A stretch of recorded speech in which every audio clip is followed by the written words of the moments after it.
आप देख रहे हैं आपका अपना सिटी चैनल। ठीक है, सॉरी। जी जी परमादरणीय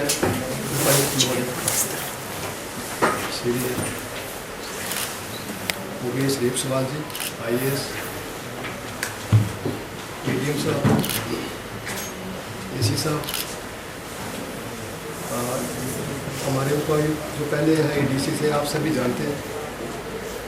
बड़ी खुशी हुई कि अभी दोबारा है DC बन करके यहाँ आए हैं और डिप्टी कमिश्नर पूरे जिला के हमारे सबके कस्टोडियन है, केयर टेकर है और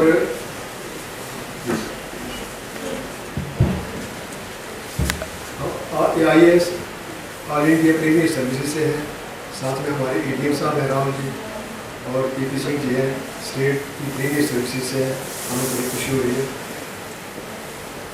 प्रशासन सर्वोच्च है। मैंने भी लगभग 20 उपायुक्तों से ज़्यादा से काम किए। मुझे बड़ी खुशी होती है कि प्रशासन में हमारा भी सम्मान है। प्रशासन एक स्थायी स्तंभ है और सर्वोच्च है। इसके द्वारा ही हमारे सारे कार्य कार्यान्वित होते हैं, क्योंकि जो भी डिप्टी कमिश्नर आता है वही पोस्ट है, वही क्राउन है, वही है। लेकिन उनका ये मैं बात जरूर कहूँगा कि उनका वर्किंग स्टाइल अपना अपना होता है, अपने अपने वर्किंग स्टाइल में वो काम करते हैं। और जो भी डिप्टी कमिश्नर किसी जिले में आता है, मेरा जो अनुभव रहा है वो यही रहा है कि वो उसको अपने जिला मानते, वो भले वो यहाँ से चले भी जाए। यहाँ से हमारे डिप्टी कमिश्नर डेपुटेशन पे केंद्र सरकार में भी गए हैं, तो वहाँ भी उन्होंने चंबा जिला के प्रयोजनों को देखा है और बड़ी केयरफुली उनको थ्रू भी गया और उनको खुशी होती थी कि मेरे जिले से कोई प्रोजेक्ट आ रहा है, मैंने इसको करना है। ये सबसे बड़ी बात होती है। वो यहाँ से जाने के बाद वो उसको अपना ही जिला मानते हैं, उनका अपना ही जिला रहता है। समझो वो उनका अपना जिला हो गया जो यहाँ पे डिप्टी कमिश्नर बना। ये मेरे जो अच्छे अनुभव रहे हैं। दूसरा जो प्रशासन सर्वोच्च, मैं इसलिए कहता हूँ कि प्रशासन में BDA की नहीं सभी की प्रशासन में एक सम्मान है, बहुत सम्मान है। अन्यथा अदरवाइज आप देखते हैं कि बाकी जगह आपका कितना सम्मान होता है वो आप जानते हैं, मुझे कहने की आवश्यकता नहीं। लेकिन यह सम्मान है, आपको समय दिया जाता है, आपको अच्छे ढंग से व्यवस्थित ढंग से सारा आपकी जो कोई भी बात है उसको सुना जाता है, देखा जाता है। प्रशासन एक विश्वास है, मेरा यह अनुभव है, एक विश्वास है। विश्वास आस्था को लेके हम वहाँ जाते हैं और उसकी ही देख रेख में हमारा सारा जो काम होता है। और आप सभी मेरा भी सम्मान करते हैं वैसे, क्योंकि आप मेरे छोटे हैं, अजीज हैं और मैं इतने वर्षों से अबाउट 40 years प्लस में काम कर रहा हूँ। तो अभी भी क्योंकि मेरा शौक़ है तो मैं करता हूँ और आपके साथ लिखता हूँ। और मैं परमादरणीय उपायुक्त महोदय से अनुरोध करूँगा कि वो जिस पर्पज़ के लिए हमें यहाँ उन्होंने बुलाया, तो चलो उनसे कुछ चंबा जिला की वो बातें करेंगे। उनको पिछला भी अनुभव है कि हमारे DC रहे हैं। तो इन्हीं शब्दों के साथ मेरा आप सबको धन्यवाद, मैं सबको धन्यवाद देता हूँ और उपायुक्त महोदय का भी आभारी हूँ कि मैंने 2 शब्द बोलने के लिए समय दिया। धन्यवाद सर। जी, आप सभी को बहुत बहुत नमस्कार। मैं पराशर जी का धन्यवाद करता हूँ कि उन्होंने संक्षेप में जो हल्का सा ब्यौरा दिया प्रशासन का। और क्योंकि हम तीनों अधिकारी वापस किसी न किसी रूप में पहले चंबा को सर्व करके वापस जिला प्रशासन का हिस्सा बने हैं, तो ये जो छोटी सी हमारी कॉन्फ्रेंस है, इंटरेक्शन है, मीटिंग है, इसका औचित्य एक थोड़ा सा आप लोगों को जानने का है। हमारी थोड़ी प्राथमिकताएं क्या रहेंगी उसको आपके साथ साझा करनी है। आप लोगों के क्या नॉट स्पेसिफिकली, बिकॉज पत्रकार तो सभी लोगों के मुद्दे रेज करते हैं, तो आप लोगों के हिसाब से क्या प्राथमिकताएं होनी चाहिए, क्या और चीज़ें हैं जिस पर प्रशासन को और ध्यान देना चाहिए, वो जानकारी आपसे लेने का आज ये छोटा सा प्रयत्न हमारी तरफ से किया जा रहा है। बिफोर आई स्टार्ट, मैं निवेदन करूँगा, मतलब जो हमारे नए AC साहब हैं और नए ADM साहब हैं जिन्होंने अभी ज्वाइन किया है, वो भी हल्का सा एक बार आप सबसे थोड़ा सा वार्तालाप करके अपना इंट्रोडक्शन दे दें, आप लोगों से बातचीत कर लें। उसके बाद फिर हल्का सा भी कि क्या जो पिछले 2 हफ्ते में जो हम लोगों ने देखा है, समझा है, उसके बेसिस पे क्या प्रायोरिटीज बनाई है, और फिर हम बोलने के बदले आप लोगों से थोड़ा सुनना चाहेंगे। Thank you sir. नमस्कार सभी को। मेरा नाम प्रतिपाल सिंह है, मैं असिस्टेंट कमिश्नर को डिप्टी कमिश्नर हूँ, और मेरे पास यहाँ पर डिस्ट्रिक्ट प्लानिंग ऑफिसर का चार्ज है, और साथ में आज ही मैंने चेयर संभाली है एडिशनल डायरेक्टर मेडिकल कॉलेज की। तो काफ़ी जिम्मेवारियों के साथ मैं आपके सामने हूँ। तो मेरा एक जो प्रथम उद्देश्य रहेगा से अपना AC-DC होने के नाते जो भी डिप्टी कमिश्नर जो जिले के मुखिया होते हैं उनकी कुछ डायरेक्शन होती है, प्रायोरिटीज़ होती हैं, और साथ में उनका एक विज़न होता है जिसको पूरा करने के लिए मैं उनका सहयोग करूँगा। जहाँ पर जो भी उनकी अपनी एम्बिशंस होंगे वो अच्छी तरह प्रभावी तरीके से वहाँ पर लागू हों, लोगों की भला के लिए जो भी कार्य होंगे उनको सुचारू रूप से करें। तो ये मेरा कार्य रहेगा। Thank you sir.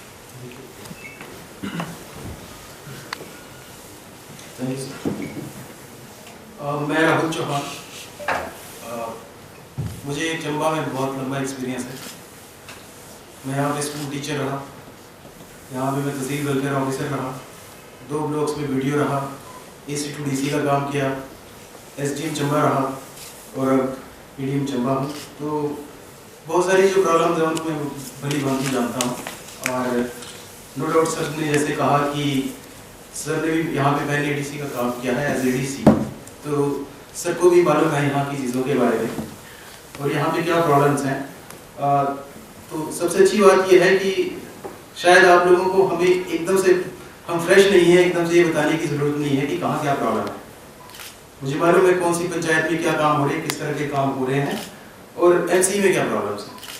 तो ये शायद हम सभी को थोड़ा सा एज है, और जैसा आप सभी को मालूम मैंने एज ADM ज्वाइन किया है, तो ऑब्वियसली जो DC महोदय की डिस्ट्रिक्ट मैजिस्ट्रेट की जो डायरेक्शंस होंगी वो फॉलो होंगी, और जैसा सर प्लान करेंगे, जैसा सर की डायरेक्शंस होंगी उनके ऊपर वैसे ही इम्प्लीमेंट हम करेंगे ताकि डिस्ट्रिक्ट जो है वो आगे जा सके। Thank you. तो इसी साहब और ADM साहब का बहुत बहुत धन्यवाद। बेसिक रूप से जो थोड़ी हमारी प्राथमिकता रहेंगी, क्योंकि आप लोग भी परिचित हैं कि चंबा बाकी हिमाचल के मुकाबले भी थोड़ा पिछड़ा है, हम एस्पिरेशनल डिस्ट्रिक्ट की कैटेगरी में आते हैं, एंड लोकेशनल चैलेंजेस हमारे बहुत ज़्यादा हैं, बहुत रिमोटली सिचुएटेड है, ट्रांजिट पॉइंट नहीं है। चंबा बेसिकली आपका एक एंड पॉइंट है, जिसके कारण स्टाफ के जो इश्यूज़ हैं वो सभी लोग उस चीज़ से वाकिफ़ हैं। हम लोग मुख्यतः जिन चीज़ों पे फोकस करना चाहेंगे, सबसे पहले बिकॉज चंबा मेजरली एक रूरल एरिया है, और एस्पिरेशनल ज़िले के अंदर भी जो मुख्य आपका फोकस है वो सोशो इकोनॉमिक पैरामीटर्स जो आपके रूरल एरियाज़ के उनको इम्प्रूव करने के ऊपर है। तो ADM साहब के साथ मिलके जो हमारा रूरल डेवलपमेंट और पंचायती राज का पूरा जो ढांचा है, उसके माध्यम से जो हमारे रूरल एरियाज़ में डेवलपमेंटल चैलेंजेस हैं, चाहे वो रोड कनेक्टिविटी को लेकर हों, टेलीकॉम कनेक्टिविटी को लेकर हों, लोगों की जो आमदनी है उसको कैसे इम्प्रूव किया जाए उसके हों, तो उनके ऊपर सरकार की और केंद्र और हिमाचल सरकार की दोनों की बहुत सारी स्कीम्स हैं जो एग्जिस्ट करती है। उनका इफेक्टिव इम्प्लीमेंटेशन विल बी जो हमारी फॉरमोस्ट प्रायोरिटी रहेगी, ताकि जो बेनिफिट हमें केंद्र सरकार और हिमाचल सरकार के माध्यम से हम हमारे सिटीजन्स को पहुंचा सकते हैं वो उन तक पहुंच जाए, उन तक पहुंचे, उनका लाभ उन्हें मिले, और जो इम्प्रूवमेंट उनकी लाइफ में उसके कारण हो सकती है उसको हम लोग प्रभावी तौर से उन तक पहुंचा सकते हैं। सेकेंडली, क्योंकि मैं लगभग 2 साल जो department of digital technologies and governance, जिसका पहले DIT नाम था, उसमें कार्य करके आया हूँ, एंड कुछ समय के लिए मेरे पास स्पेशल सेक्रेटरी एजुकेशन का भी चार्ज रहा है। तो ये जो 2 विषय हैं वो भी थोड़ा मेरे करीब हैं। IT तो बेसिकली एक आपका टूल है जो किसी भी कार्य को करने में आपको मदद देता है। आप सभी अब मोबाइल फ़ोन के साथ, इंटरनेट के साथ कनेक्टेड हैं, तो बेसिकली पत्रकारिता को मदद कर रहा है यहाँ पे जो IT। सिमिलरली जो हमारे ज़िला का जो ओवरऑल प्रशासनिक ढांचा है उसमें किस प्रकार से जो IT इंसेंटिव्स इनिशिएटिव्स हैं, चाहे वो केंद्र सरकार के हों, हिमाचल सरकार के हों, जिनका प्रभावी रूप से अभी तक चंबा में इम्प्लीमेंटेशन नहीं हो पाया है या चालू हो गया है, उसको हम लोग और आगे लेके जाने की कोशिश करेंगे। एजुकेशन क्योंकि बेसिकली आपका ढांचा है जिसके ऊपर बाकी सभी जो चीज़ें हैं वो खड़ी होती हैं, स्पेशली जो प्राइमरी एजुकेशन है। तो वो एक हमारा प्राइमरी ऑब्जेक्टिव रहेगा कि किस प्रकार से जो प्राइमरी एजुकेशन का सेटअप है, जो क्वालिटी है, जो कि आपका ये नेशनल अचीवमेंट सर्वे के अंदर भी निकाला गया है, आपका असर का जो रिपोर्ट आती है बाई एनुअल बेसिस पे, उसमें भी दिखाया गया है कि चंबा काफ़ी लैग करता है। तो उस पर्टिकुलर एरिया को हम लोग कैसे एड्रेस करें टू इंश्योर कि जो हमारे बच्चे प्राइमरी एजुकेशन सिस्टम से निकल के हायर और सेकेंडरी में जाते हैं वो इतने सक्षम हो कि जो उनको पढ़ाई प्रोवाइड की जा रही है उसका वो पूर्ण रूप से फ़ायदा उठा सके, और जब वो स्कूल सिस्टम से बाहर निकलें तो अपने जीवन का जो आगे का उनको व्यापन करना है, जो उनको एक बेसिक कैपेबिलिटीज़ चाहिए ताकि वो जॉब मार्केट को एक्सप्लॉइट कर सकें, वो एक हमारा ऑब्जेक्टिव रहेगा। ये थोड़ा ऑब्वियसली लॉन्ग टर्म आपका है, बट शुरुआत इसमें हमारी तरफ से की जाएगी ताकि प्राइमरी एजुकेशन का जो स्तर है वो ज़िले में इम्प्रूव हो सके। इसके अलावा जनरल और जो आपकी प्रायोरिटीज़ रहेंगी, ज़िला में जो लोग हैं, जो डिफरेंट विभाग हैं, उनके हिसाब से जो भी चीज़ें सामने आएंगी उस पर वैसे वैसे कार्य किया जाएगा, परंतु इन 3 चीज़ों को थोड़ा फोकस तरीके से जो जिला प्रशासन है वो कार्य करने की कोशिश करेगा। Thank you. कुछ आप लोग बताना चाहें, बोलना चाहें तो विल बी मोस्ट वेलकम। शिक्षा क्षेत्र में सर काफ़ी पीछे है अभी भी जिला चंबा जी। जो फिगर्स हैं, तो क्या कोई मेन आपका ऐसा कोई प्लान है इसको लेकर? जी, बेसिकली एजुकेशन डिपार्टमेंट के अंदर जो समग्र शिक्षा आपका विभाग है उसके माध्यम से बहुत सारे इनिशिएटिव मतलब ईयरली बेसिस रोल आउट किए जाते हैं। अभी जैसे ये विद्या समीक्षा केंद्र है जो कुछ समय पहले माननीय मुख्यमंत्री जी ने शिमला के अंदर लॉन्च किया, जिसके माध्यम से आप हर स्टूडेंट लेवल तक ये लर्निंग आउटकम्स के बेसिस पे उसको मॉनिटर कर सकते हैं कि कौन सा बच्चा किस विषय में किस चीज़ में पिछड़ रहा है। इसी प्रकार से ICT जो है वो पिछले 4-5 साल में बहुत रोल आउट हुआ है। ज्ञान करके एक सिस्टम है, प्लस अभी ये आपके इंटरेक्टिव पैनल्स भी हैं जो सप्लाई होते हैं। तो ये सब बेसिकली इसलिए प्रोवाइड किए गए हैं क्योंकि बहुत जगहों पे देखा गया कि टीचर अवेलेबिलिटी आपका एक चैलेंज है। टीचर्स हर स्कूल में हम उस संख्या में प्रोवाइड नहीं कर पाते हैं जिस संख्या में हम चाहते हैं कि वो वहाँ पे अवेलेबल हो। तो इस बैकलॉग को एड्रेस करने के लिए ICT जो है वो एक मीडियम एज ए माध्यम देखा गया जिससे आप इस चीज़ को एड्रेस कर सकते हैं। तो इसका एक अफेक्टिव इम्प्लीमेंटेशन, एक अफेक्टिव यूटिलाइजेशन कि जो इक्विपमेंट, जो चीज़ें शिमला के माध्यम से लॉन्च की गई हैं तो चंबा के अंदर आपके स्कूल में यूटिलाइज हो, ताकि जो आपके बच्चे हैं जहाँ पे इस प्रकार के इश्यूज हैं वो थोड़ा फ़ायदा उठा के जो अपने चैलेंजेस फेस करते हैं उनको ओवरकम कर सकें, है ना। पूरा डिजिटल कंटेंट आपका क्लास 6ठी से लेके 12वीं तक हिंदी माध्यम, अंग्रेज़ी माध्यम, इंटरेक्टिव वीडियो लेक्चर्स शिमला के माध्यम से, समग्र शिक्षा माध्यम से बन चुका है। तो वो हमारे बच्चों को कैसे उन तक पहुंचाया जाए, जहाँ पे इंटरनेट कनेक्टिविटी नहीं है वहाँ पे ऑफलाइन सॉल्यूशंस यूज़ किए जाएँ, जहाँ पे पहले से ICT इंफ्रा लगा हुआ है उसको प्रॉपर्ली यूज़ किया जाए ताकि जो बच्चे हैं वो इन सबको देख सकें, पढ़ सकें और जो कमियाँ उनके सामने जो नज़र आती हैं उसको ओवरकम किया जा सके। आज ही इसी परिप्रेक्ष्य में एक मीटिंग हमारी डिप्टी डायरेक्टर हायर एजुकेशन और शिमला में एक टास्क फोर्स है, चंबा में एक टास्क फोर्स क्रिएटेड थी जो कि एजुकेशन को इम्प्रूव करने के लिए पहले कार्यरत थी। उनके साथ थोड़ी समीक्षा की गई कि क्या चैलेंजेस उसके सामने आ रहे हैं, क्या और नया है जो हम लोग इसमें कर सकते हैं। सर, चंबा में कनेक्टिविटी बहुत बड़ी समस्या है जी। और पार्किंग, ये 2 ऐसे मुद्दे हैं। टूरिस्ट अगर आएगा तो दोबारा नहीं आना चाहता है, आपको मालूम है सर। जी जी जी। तो इनको लेकर क्या मैं ये समझूं कि आपके कार्यकाल में अच्छी कनेक्टिविटी और पार्किंग मिल जाएगी? जी, रोड कनेक्टिविटी के लिए तो आई थिंक पहले से कई सारे प्रयत्न हैं वो धरातल पे उतरे हुए हैं। एक्सपेंशन आपका चंबा डलहौजी मार्ग का चल रहा है। कल ही बजट में आई थिंक 300 करोड़ रुपए चंबा के लिए, चंबा भरमौर कनेक्टिव जो मार्ग है उसके लिए भी दिए गए हैं। साथ ही आपका चंबा जोत रोड है उसका भी एक्सपेंशन का कार्य है वो जोर शोर से चला हुआ। तो आई थिंक अगर एक बार ही इम्प्लीमेंट हो जाते हैं तो जो हमारे मेन रूट्स हैं वो तो काफ़ी हद तक सुधर जाएंगे। उसके अलावा जो आर्टीरियल रूट्स हैं PMGSY के अंदर मोरल सभी आपकी जो ग्राम पंचायतें हैं आप सड़कों के माध्यम से कनेक्टेड हैं। थोड़ा ज़्यादा चैलेंज हमारा उन एरियाज़ में है जहाँ पे आपकी गांव जो है बहुत दूर दूर स्थित हैं, जैसे मेला का इंटीरियर इलाका हो गया, तीसा और सलूनी का इंटीरियर इलाका हो गया। तो उसके लिए जो हमारे पास प्लानिंग का पैसा आता है, मुख्यमंत्री ग्राम पथ योजना है, PWD का जो एनुअल बजट आता है, तो वहाँ पे रिक्वायरमेंट के हिसाब से कनेक्टिविटी एक्सपेंशन की कोशिश की जाएगी। जहाँ तक टूरिज़्म का सवाल है तो हम कोशिश करेंगे कि जो हमारे अनएक्सप्लोर्ड एरियाज़ हैं, सलूनी, तीसा, इवन महिला का जो इंटीरियर इलाका है वो बहुत सुंदर है। तो वहाँ पे लोगों के पार्टिसिपेशन के माध्यम से ही जो हमारे होम स्टेज हैं अच्छे होम स्टेज का नेटवर्क का एक क्रिएशन हो, उसकी थोड़ी पब्लिसिटी हो, थोड़ा प्रमोशन हो। साथ ही में एडवेंचर स्पोर्ट्स जिसका खजियार में पहले से पैराग्लाइडिंग स्टार्टेड है, हमारे पास चमेरा वन की झील है जहाँ पे वाटर स्पोर्ट्स एक्टिविटीज़ होती हैं।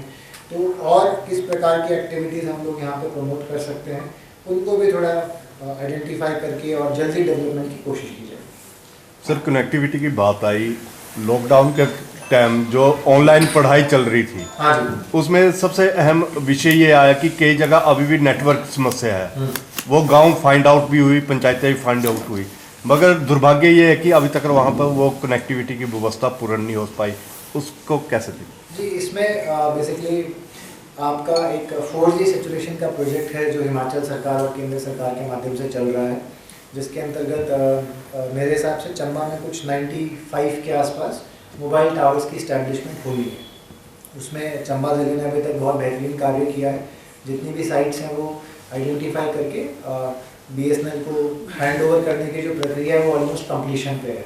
तो ये जो हमारा वर्ष खत्म होगा 2024 के दिसंबर तक, तब तक अनुमानित है कि BSNL के माध्यम से आपके जितने भी ऐसे अनकनेक्टेड एरियाज थे वहाँ पे मोबाइल टावर स्टैब्लिश कर दिए जाएंगे, ताकि एक मिनिमम लेवल ऑफ कनेक्टिविटी, वैसे 4G बेसिकली आइडिया है कि हर गांव तक 4G कनेक्टिविटी आपकी पहुंच जाए।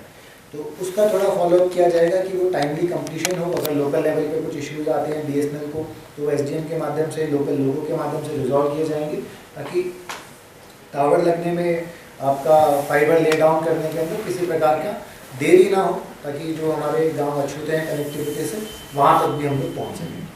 सर एक इसमें शहर में जो सबसे बड़ी समस्या है वो उन्होंने भी की थी पार्किंग। जी जी, तो उसके बारे में मतलब जी उसमें मैं बहुत ज़्यादा डीप तो नहीं गया, बट एक यहाँ पे जो SP रेसिडेंस के सामने पार्किंग आपकी ऑलरेडी अंडर कंस्ट्रक्शन है, जो किसी कोर्ट के माध्यम से स्टे है। तो अभी 21 फरवरी ऑनवर्ड्स वापस आपके हाई कोर्ट जो है वो फंक्शन करना स्टार्ट कर देगा आफ्टर द विंटर हॉलीडेज। तो वी विल ट्राई कि वहाँ पे जो स्टे है जिसके कारण से उनको एड्रेस करके इसको वापस स्टार्ट करवाया जा सके, और भी अगर कोई ऑल्टरनेट लोकेशन हमें मिल पाती है जहाँ पे ऐसे डेवलपमेंट की जा सके, तो सभी के साथ मिलकर इस प्रॉब्लम को भी एड्रेस करने की कोशिश करें। पर यहाँ पर थोड़ी ड्रॉबैक यही रही है, कोई अगर डेवलपमेंट का काम होता तो कोई ना कोई अड़ंगा फंस जाता है। जैसे कि आपने टावर की बात की ना, टावर्स की जी, तो क्या पता कल को क्या ऑब्जेक्शन और आ जाएंगे। कुछ लोग जो है, जो हमारे बड़े बुद्धिजीवी हैं ना, वो उल्टा ही काम करते हैं। तो मतलब नहीं, कोशिश करेंगे कि सबको साथ लेके चलें। कोई भी काम चालू करने से पहले सबसे कंसल्टेशन हो जाए, ताकि काम चालू होने के बाद इस प्रकार के ऑब्जेक्शंस ना आए। एक सर जो टूरिज्म की आपने बात की ना, तो चंबा में जो रिवर है ना जी, रावी नदी, रिवर बेड पे कोई टूरिज्म का कोई पॉइंट नहीं है, तो वहाँ पे कुछ ऐसा किया जाए, ये सिर्फ आपकी जानकारी। अगर ऐसी कोई लोकेशंस आप लोगों की नज़र में है तो आप प्लीज शेयर। रिवर राफ्टिंग का तो यहाँ पे ट्रायल भी हो चुका है, हाँ जी, तो कामयाब भी हुआ है, लेकिन कुछ ऐसे पॉइंट हो जहाँ टूरिस्ट बैठे, क्योंकि वहाँ नदी पे तो जाने नहीं देते हैं, जो भी आएगा वो चुपके से जाएगा। तो कुछ प्रोटेक्शन के वहाँ पे ऐसा किया जाए, जैसे मनाली, कुल्लू मनाली में जगह जगह पे उन्होंने बनाए हुए हैं, तो वहाँ पे ऐसा कुछ होना तो काफी स्कोप है। गर्मियों में मैक्सिमम टूरिस्ट यहाँ पे चंबा में आएंगे, जो धार्मिक पर्यटन है वही आएगा यहाँ पे, बाकी डोजी खजियार तो वहाँ तो आते रहते हैं। चंबा में अगर रिवर का कुछ ऐसा, रिवर बेड का कुछ ऐसा बन जाए ना, इसके लिए प्लानिंग बनाओ, इसके लिए कोई प्लानिंग। कुछ साइट्स वगैरह आई थिंक डीडीओ साहब ने आइडेंटिफाई कर रखी है, तो उनके साथ मिलकर ये बहुत ही अच्छा आई थिंक आइडिया कि आपके पास वॉकिंग पॉइंट टाइप के, सेल्फी पॉइंट टाइप के जरूरी है सर। ठीक है सर इसमें एक चीज़ और है जी, वो आपका मतलब जैसे ही आपने ज्वाइन किया, आपका आते ध्यान से किया और आप वहाँ पे पहुँचे भी स्पॉट पर। ड्यूटी विभाग है, तो एक डिजास्टर मिटिगेशन फंड है, उसके अंतर्गत वो DPR प्रिपेयर कर चुके हैं। वो एक टेक्निकली एडवाइजर कमेटी है जो शिमला SDM लेवल पे बैठती है, उनके पास वो DPR सबमिट करनी है, जो इस हफ्ते में हम लोग सबमिट कर देंगे। फिर एक बार जब TAC उसको अप्रूव कर देगा, तो जो पैसा है वो हिमाचल सरकार के माध्यम से उपलब्ध करवा दिया जाएगा। तो थोड़ा समय लगेगा, बिकॉज काम आपका काफ़ी इंट्रिकेट है, काफ़ी पेचीदा है और डिफिकल्ट भी है वहाँ पे कार्य करना, परंतु हमें उम्मीद है कि इस साल के खत्म होने से पहले I think we should be in a position जहाँ पे कश्मीर या मोहल्ला जो है वो इस कार्य के साथ मोर और लेस परमानेंटली स्टेबल हो जाना चाहिए। सर ये चंबा वैसे ही क्या है, लेकिन इसमें समस्या बहुत है जी सबसे बड़ी समस्या यहाँ पे मेडिकल कॉलेज की। हाँ जी, यहाँ पे स्टाफ की इतनी ज़्यादा, डॉक्टर्स की इतनी ज़्यादा कमी है जी। कि जो एक मरीज सुबह आता है 9 बजे लाइन में लगता है, उसको शाम के 4 बजे तक बारी नहीं आता। एक डॉक्टर जो OPD में स्पेशली वो बैठता है, तो उसकी कोशिश होती है कि वो सभी पेशेंट को देख के जाए। इवन हमने कई बार देखा कि वो 5 बजे 5:30 बजे भी अपने आप फ्री होते हैं, लंच के टाइम पर ओवर करके जाते हैं। सबसे बड़ी ये समस्या है। और दूसरी समस्या यहाँ पे एजुकेशन है। दूर दराज के इलाकों में देखा जाए तो एजुकेशन के भी काफ़ी बहुत बड़ी समस्या है। स्कूल तो बन चुके हैं, लेकिन एक अध्यापक हमारे इसी साहब is also the regional director, तो आई एम श्योर कि ये प्रिंसिपल साहब के साथ मिलके, MS के साथ मिलके जो जहाँ तक कि स्ट्रीमलाइनिंग है आपके पेशेंट्स का फ्लो वगैरह, उसके लिए उचित कदम उठाएं। जो डॉक्टर्स की अनअवेलेबिलिटी का है, उसके लिए सरकार से हम लोग निवेदन करेंगे कि जितना जल्दी हो सके उन पोस्ट को फिलअप कर दिया जाए। जहाँ तक एजुकेशन की आपने बात करी, फर्स्टली तो हिमाचल सरकार के माध्यम से 2 नई स्कीम्स लॉन्च हुई है। एक आपकी क्लस्टर स्कीम है, जहाँ पे ये कोशिश की जा रही है कि जो आसपास सिचुएटेड स्कूल्स हैं वो एक दूसरे का इंफ्रास्ट्रक्चर यूटिलाइज करके दोनों जगह पे बेहतर सुविधाएं प्रोवाइड कर सके। सेकेंडली अपना विद्यालय करके स्कीम लॉन्च हुई है, आज आप सब यहाँ पे हैं भी, जिसके अंदर ये प्रोविज़न है कि जो भी किसी भी एरिया के समृद्ध व्यक्ति हैं जो वहाँ के स्कूल को देख रहे हैं और जिन्हें लगता है कि वे स्कूल में क्वालिटी इंप्रूव होनी चाहिए, तो वो अपने स्तर पे किसी भी प्रकार का जो कंट्रीब्यूशन है वो स्कूल के लिए कर सकते हैं, स्कूल को अडॉप्ट भी कर सकते हैं। आप चाहें तो अपनी सुविधाएं एज ए गेस्ट टीचर भी वहाँ पे जाके वॉलंटरी बेसिस पे प्रोवाइड कर सकते हैं। तो आई थिंक जो एक थोड़ा सा हमारा चैलेंज है कि वैकेंसी ज़्यादा है, तो थोड़ा इस माध्यम से एड्रेस हो सकता है। और थोड़ा जो आपके IT इनिशिएटिव्स हैं जो एजुकेशन सेक्टर में लॉन्च किए गए हैं सरकार द्वारा पिछले काफ़ी समय से, उनका थोड़ा अगर क्रियान्वयन हम लोग अच्छे तरीके से कर पाएँ तो काफ़ी हद तक जो हमारा एक वैकेंसी वाला इशू है उससे हम एक पॉइंट तक एड्रेस कर सकते हैं। Thank you. सर एनफोर्समेंट का बड़ा इशू है। हाँ जी सर नमस्कार। नमस्कार सर, जैसे पर्यटन को बढ़ावा देने के लिए भी प्रयास कर रही है प्रशासन की ओर से, प्रयास रहेगा, पर्यटन तो बढ़ेगा, लेकिन जो चंबा जिला की बात की जाए तो स्वच्छता के सर्वेक्षण जो हुआ है सर, उसमें भी कई पायदान पीछे आया है चंबा जी। तो सर चंबा में मैक्सिमम देखा जाए तो कूड़ा निष्पादन की जो समस्या जिनके बारे में आप लोगों ने बात करी, वो इकलौता प्रशासन अपने लेवल पे सुलझाने में सक्षम नहीं है ना। जहाँ तक जब तक कि लोगों का एक्टिव पार्टिसिपेशन ना हो, लोग जो है वो साथ ना चले, तब तक कोई भी प्रॉब्लम चाहे कितनी भी छोटी हो कितनी भी बड़ी, वो एक लेवल से सॉल्व नहीं की जा सकती है। एक तरफ से आप जो रेगुलेशंस हैं, मैन पावर है, स्टेप्स उस डायरेक्शन में ले सकते हैं, लेकिन जब तक इफेक्टिव भागीदारी नहीं होती है सभी स्टेक होल्डर्स की, तब तक कोई ना कोई उसमें चैलेंज आपका रह जाता है। जो हमारा चंबा, स्पेसिफिकली चंबा MC की आई थिंक आप बात कर रहे होंगे सफाई को लेकर, तो कोराम में हमारी साइट एक्टिव थी काफ़ी समय तक, आई थिंक उसमें बहुत अच्छा कार्य भी हुआ, जहाँ पे सेग्रीगेशन ऑफ वेस्ट भी रेगुलरली हो रहा था, डिस्पोजल भी अच्छे से हो रहा था। बट किन्हीं कारणवश अनफॉर्चुनेटली वो जो साइट है वो बीच में बंद हो गई। तो अभी पहला हमारी कोशिश यही है कि हम उसको जो बायो डाइजेस्टर वहाँ पे लगाया हुआ है उसको रीएक्टिवेट करा सके, ताकि जो हमारा गीला कूड़ा है जो पूरे शहर से इकट्ठा होता है, जो सभी हमारे जो नागरिक हैं वो सूखा और गीला सेग्रीगेट करते हैं, अपने घरों में गीला कचरा हमें देते हैं, उसका जो डिस्पोजल है वो प्रॉपर्ली किया जा सके। प्लास्टिक कूड़ा जो है वो आई थिंक मोर और लेस इफेक्टिवली ये लोग कर रहे हैं, इसके अंदर आप पहले उसको श्रेड करते हैं, फिर उसको बेल करते हैं, और जो हमारी सीमेंट फैक्ट्रीज हैं, एक आपका कंदौड़ी के अंदर there is a recycling plant, वहाँ पे भेजी जाती हैं। उसके अलावा PWD भी उसमें उसको सड़कों पे यूज़ करता है। I think last year 2000 kg के आसपास प्लास्टिक जो है उन्होंने इस्तेमाल किया है। तो निष्पादन की जो आपकी व्यवस्थाएं हैं वो मोर और लेस पूरी हैं, एक बार पहले भी इफेक्टिवली चला है।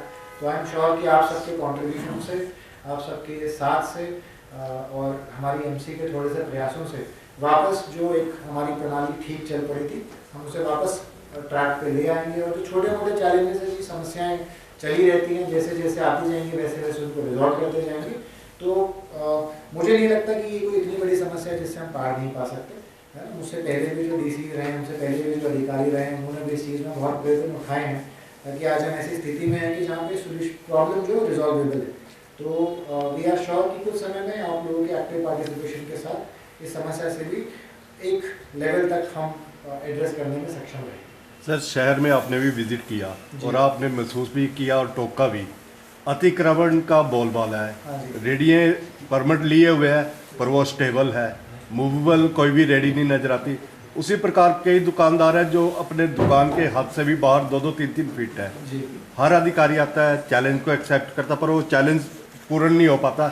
आपके नज़रिए में इस बार इस चैलेंज को कैसा देखा जाएगा? जी, जैसा मैंने बोला कि बेसिकली जो मतलब प्रशासन है वो बेसिकली सभी स्टेक होल्डर्स की मिली जुली कोशिश है, जिसमें एक पार्ट जिला प्रशासन है, बाकी एक पार्ट आपके सिटीजन्स हैं, एक पार्ट ऑब्वियसली हमारा मीडिया है। तो सभी की मदद से I think overall problem resolve हो पाएंगी। थोड़ा सा इस चीज़ पे मैंने अभी बहुत ज़्यादा नहीं देखा है, ना ही कोई बहुत गौर किया है। तो धीरे धीरे जैसे जैसे आगे बढ़ते जाएंगे, वैसे वैसे इस प्रॉब्लम को भी ट्राई टू एड्रेस। पहली कोशिश तो आई थिंक जो हमारे स्टेट वेंडर है उन्हीं के साथ रहेगी, उनसे बात करके देखा जाएगा उनकी क्या समस्याएं हैं, कैसे हम लोग ये इस चीज़ को एड्रेस कर पाते हैं कि उनकी रोजी रोटी भी अफेक्ट ना हो, साथ में जो हमारे सिटीजन्स हैं जो उस पब्लिक पाथवे को एक्सेस करते हैं उनके सामने भी किसी प्रकार की कोई परेशानी ना हो। ठीक है जी, थैंक यू। और थोड़ा चाय पानी वगैरह लीजिए सभी।